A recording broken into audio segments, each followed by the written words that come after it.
కానీ భూమి మీద ఉన్న ప్రతి తల్లిదండ్రులు, ఎవరండి? ప్రతి తల్లిదండ్రులు తమ బిడ్డలకు ఒక మాట చెప్తారు. ఏం మాట? వేరు వేరు. కానీ చదువున్నా చదువు లేకపోయినా దేవుని నమ్మున్నా దేవుని నమ్ము ఎట్టనా ఉండేవాళ్ళు, నాయనా జాగ్రత్త, ఏంది జాగ్రత్త, హల్లెలూయా. అయితే తండ్రి అయిన మన దేవుడు ఈరోజు మనకు ఒక జాగ్రత్త చెప్పబోతున్నాడు. ఈరోజు మనకు ఒక జాగ్రత్త చెప్పబోతున్నాడు. కాబట్టి ఎవరైనా కూడా చాలా జాగ్రత్తగా వినాల్సిందిగా మనం చేస్తున్నాం. ప్రియమైన బిడ్డలారా, ఈరోజు మన అంశం పోరాటం. ఏంది? పోరాటం. పోరాటం గురించి ఈరోజు మనము తెలుసుకోబోతున్నాం. దేవునికి మహిమ కలుగును గాక. చూద్దాం. ఎపిసి రాసిన పత్రిక 6వ అధ్యాయము 10వ వచనం నుంచి 13వ వచనం దాకా.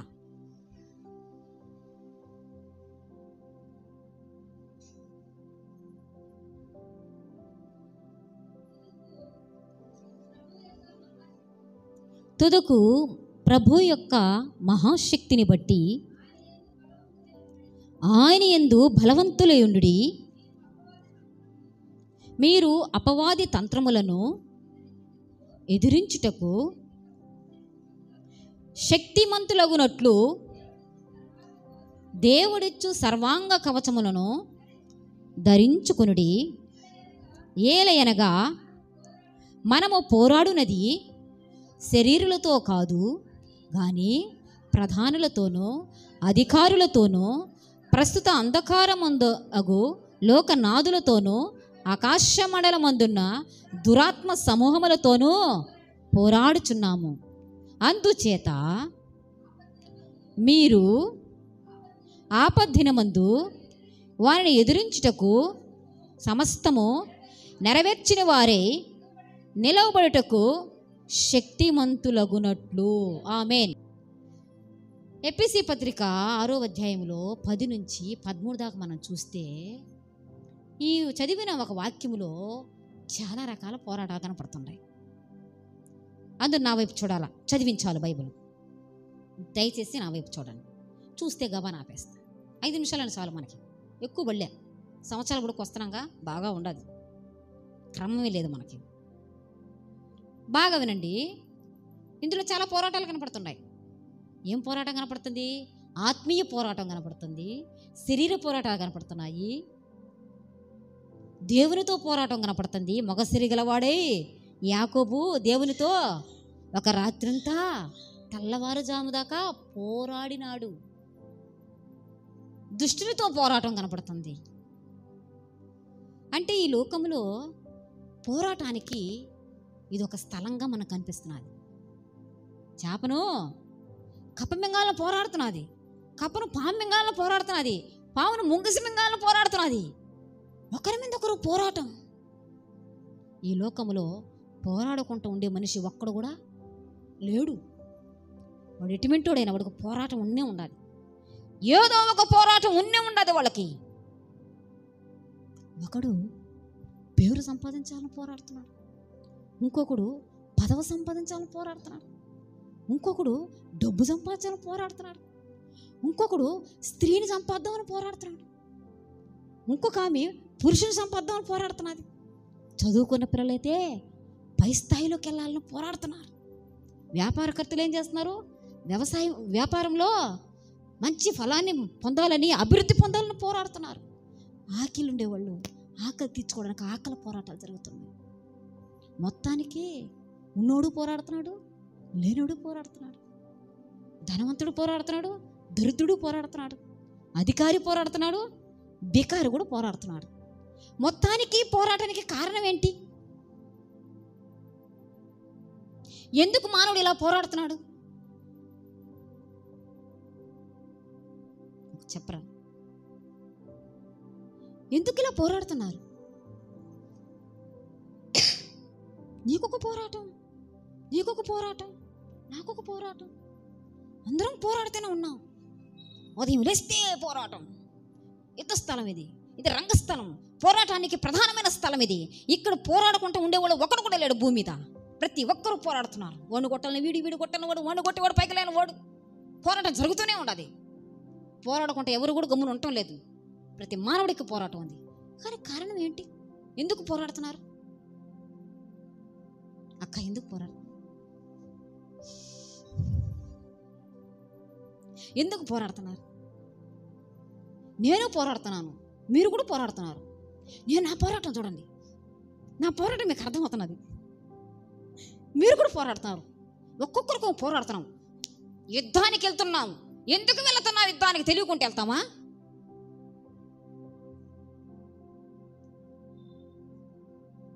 కదా, ఎందుకు పోరాడుతున్నాం?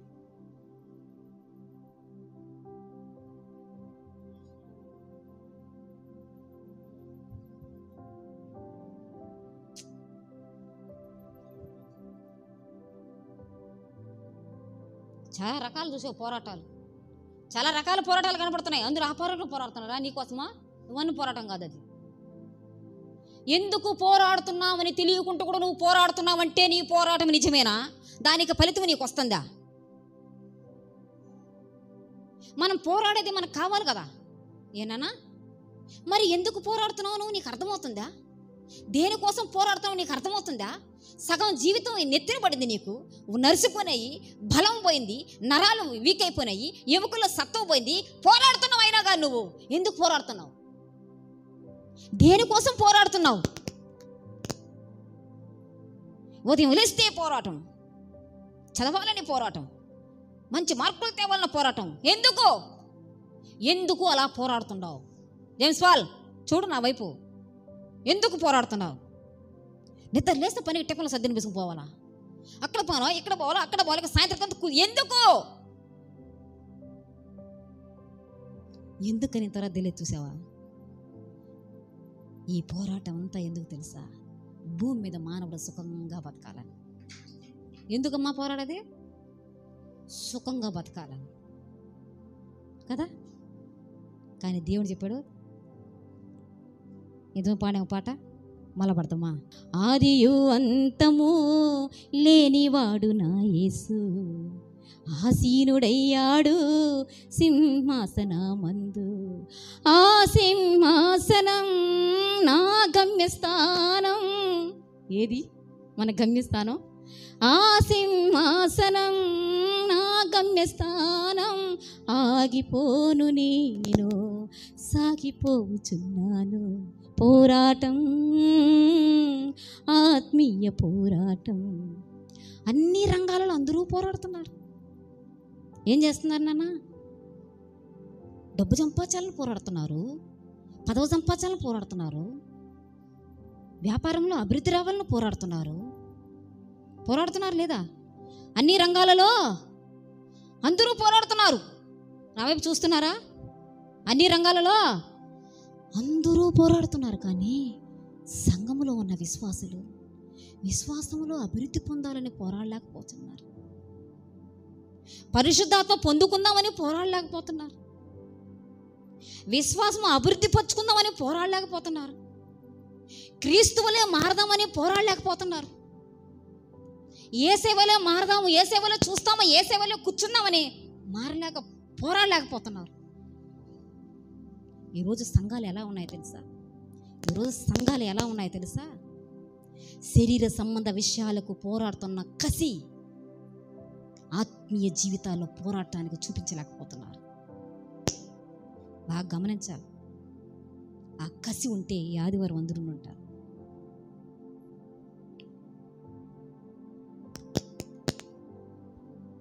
గమనించండి. కానీ మన యేసయ్య ఏం చెప్పాడు? దాహం కొన్న వారికి దప్పిక తీరుస్తామన్నారు. ఆశగల ప్రాణాన్ని తృప్తిపరుస్తామన్నారు. నన్ను వెతుకు, నేను నీకు దొరకతానన్నాడు. నిజంగా ఆత్మీయతలో నువ్వు ఎదగాలనుకుంటే మన దేవునికి ఇవ్వటానికి చేతులు కొరసగాలేవు. సకల జీవరాశులకు ఆహారం దయచే దేవుడు మన యేసయ్య నీకు సమృద్ధిగా దయచేస్తాడు. కరవడం ఆమె చెప్పాలి. బతుకుండారా, చచ్చిపోయి ఉండారా? బతుకుండారా, చచ్చిపోయిన సవాలా? దేవుళ్ళు నువ్వు బ్రతుకుంటే నీ దేవుడు నీకు ఇస్తున్నాడు అంటేనే కడుపులోంచి రావాలి ఆమెన్. ఇక్కడి నుంచి వస్తుంది ఆమెన్. ఆయన వేసిందంతా క్యాచ్ పట్టుకోవాలా? చచ్చిపోయిన సవాళ్ళకి ఎన్ని వేసినా క్యాచ్ పడతాయా? పాటుగా గామని కొనుగోలు ఉంటాయి అంతే. హల్లెలూయా. ఇప్పుడు చదువుతాం ఎఫెసీ పత్రిక 6వ అధ్యాయం 10వ వచనం. తుదకు ప్రభు యొక్క మహాశక్తిని బట్టి ఆయన యందు బలవంతులయ్యుండుడి. చదువమ్మా 13 చదువా. మీరు అపవాది తంత్రములను ఎదిరించుటకు శక్తిమంతులగునట్లు దేవుడితో సర్వాంగ కవచము ధరించుకునిడి. ఏలైనగా ఆమేన్, దేవుడిచ్చు శక్తిమంతులగునట్లు అపవాదిని ఎదిరించుటకును. ఎవరిని ఎదిరించాలంట? ఆపద్దినమందు. అమ్మా ఒక్క నిమిషం, ఆపద్దినం. ప్రతి మానవుడికి ఆపద అనేది ఉండాలి. ఏ క్షణం ఏం జరుగుతుందో. ఆపద్దినమందు అపవాదిని ఎదిరించుటకు శక్తి, సమస్తము నెరవేర్చిన వాడే దేవుని ఎదుట నిలబట్టుకు శక్తి.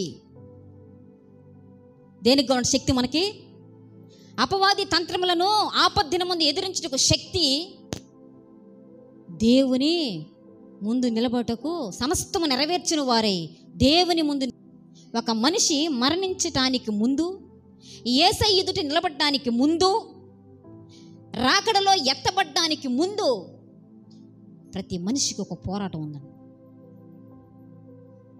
ప్రతి మనిషికి ఒక పోరాటం ఉంది.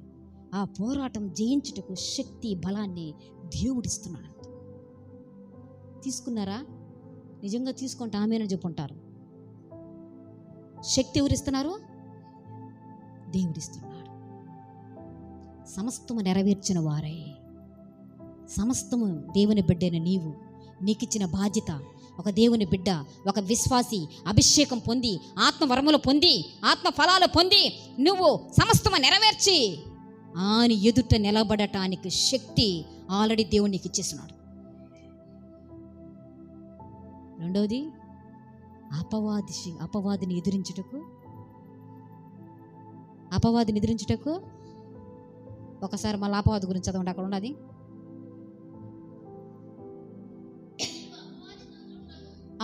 నీవు అపవాది తంత్రములను ఎదిరించుటకు. ఆమేన్. అపవాది తంత్రములు ఏందంట? ఏంటి వాడు తంత్రం? అపవాది తంత్రం, అదే వాడి మంత్రం. ఏందంట? అపవాది తంత్రం, అదే వాడి మంత్రం. అక్కడ రాయబడింది అపవాది కుయుక్తి. ఏంటి? వాడి కుయుక్తి చేత సంఘాన్ని చెడపాలని, సంఘాన్ని విడగొట్టాలని, సంఘమే ఉండకూడదని ఆది నుంచి వాడు తరుముతున్నాడు సంఘాన్ని. ఆది నుంచి సంఘాన్ని తరుముతూ వ్యాధులతోనూ, బాధలతోనూ, సమస్యలతోనూ వాళ్ళని చీల్చి చెండాడి రక్తము కాచి అనేక విధాలుగా సంఘాన్ని వాడు పాడు చేయాలని చూసినా సంఘం ఏమాత్రం భయపడలేదు. సంఘం ఏమాత్రం భయపడలేదు. అదే సైతాన్, అదే అపవాది ఈ రోజుల్లో కూడా అనేక విధముగా భయపడుతుంటే, యేసు ప్రభు నమ్ముకున్నావా, మీకు నీళ్ళు ఇవ్వంటే పర్వాలేదను ఏం చెప్తున్నారు? భయమిలా. యేసు ప్రభు నమ్ముకున్నావా, మా ఊర్లో ఉండకూడదు తరిమేస్తుంటే భయమిలా, పర్వాలేదు. భయపడటంలా వాడు భయానికి. ఎవరు వాడు భయానికి భయపడటంలా? మీ పిల్లలకు ఉద్యోగం ఏమో భయమిలా, మీ పిల్లల్ని మేము పెళ్ళి చేసుకోము భయమిలా,